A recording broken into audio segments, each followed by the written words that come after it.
हर हर महादेव। क्या आप जानते हैं भस्म क्या है? भस्म का अर्थ है वह जो अग्नि में जलकर शुद्ध हो जाए। सनातन परंपरा में भस्म हमें यह याद दिलाती है कि यह शरीर नश्वर है, लेकिन आत्मा अमर है। भगवान शिव का भस्म धारण करना हमें अहंकार, मोह और आसक्ति छोड़कर सत्य के मार्ग पर चलने की प्रेरणा देता है। शरीर के 16 स्थानों पर भस्म क्यों लगाई जाती है?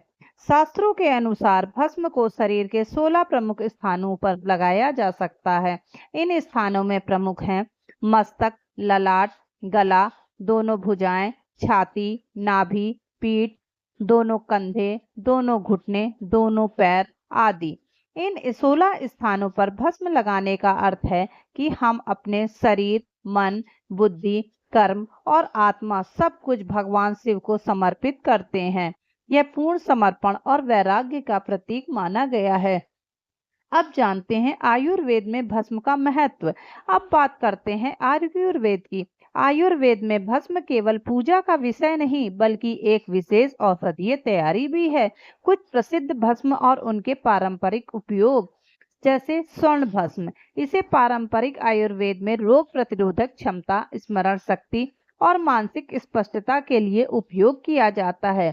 अभ्रक भस्म परंपरागत रूप से फेफड़ों की शक्ति, ऊर्जा और कमजोरी दूर करने में उपयोग की जाती है। रजत भस्म इसे मन को शांत रखने और मानसिक संतुलन के लिए उपयोग किया जाता है। ताम्र भस्म आयुर्वेदिक ग्रंथों में इसका उपयोग यकृत यानी लीवर तथा पाचन तंत्र के समर्थन के लिए बताया गया है।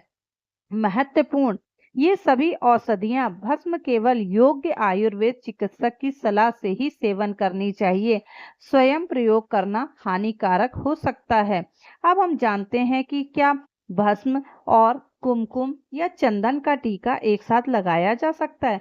तो हाँ, शास्त्र कहते हैं लगाया जा सकता है, लेकिन ये अलग अलग होना चाहिए।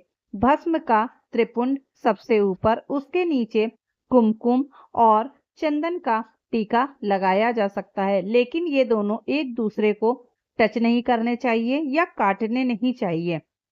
अब जानते हैं, कुछ आधुनिक अध्ययनों में यह देखा गया है कि पारंपरिक भस्मों में सूक्ष्म खनिज तत्व पाए जा सकते हैं। हालांकि इनके लाभों पर अभी और वैज्ञानिक शोधों की आवश्यकता है। इसलिए धार्मिक भस्म और औषधीय भस्म दोनों का उद्देश्य और उपयोग अलग-अलग होता है। आध्यात्मिक संदेश, जब हम ललाट पर त्रिपुंड भस्म लगाते हैं तो यह हमें 3 बातें याद दिलाता है। अहंकार का त्याग, कर्मों की शुद्धि, आत्मज्ञान की ओर यात्रा। भस्म हमें हर दिन यह संदेश देती है कि संसार की हर वस्तु नश्वर है, लेकिन सत्य, धर्म और आत्मा शाश्वत है।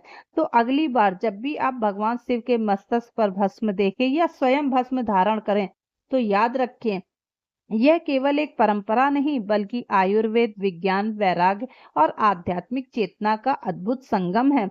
अगर आपको यह जानकारी पसंद आई हो तो वीडियो को लाइक और शेयर करें, और सनातन धर्म से जुड़ी ऐसी ही ज्ञानवर्धक वीडियो के लिए हमारे चैनल को सब्सक्राइब करना ना भूलें। हर हर महादेव।